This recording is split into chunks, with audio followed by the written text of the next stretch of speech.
Hello everyone and welcome back to another video from Wake&Tech. In this video, I'm going to show you how to delete your account on Shippo. So let's get started right away. First of all, open up your web browser and then in the address bar type in goshippo.com and press enter.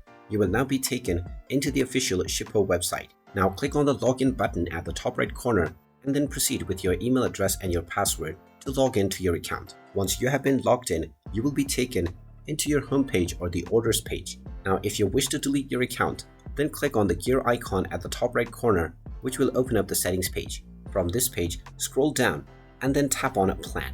From the plan option, you will be able to choose a plan.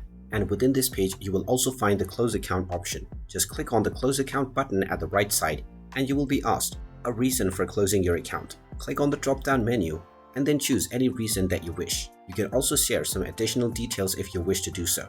Finally, click on the close account button and you will be asked to enter your account password to verify your identity. Just type in your account password and then proceed forward and you will be logged out from your account and your account will be scheduled for deletion. Now if you don't log back in for another 2 weeks, your account will be permanently deleted. And there you have it. That is how you can delete your account on Shippo. If you find this video helpful, make sure you hit that like button and subscribe to our channel if you haven't done so already. Also ring that notification bell to never miss another update from us. Thank you for watching and I will see you again in the next video.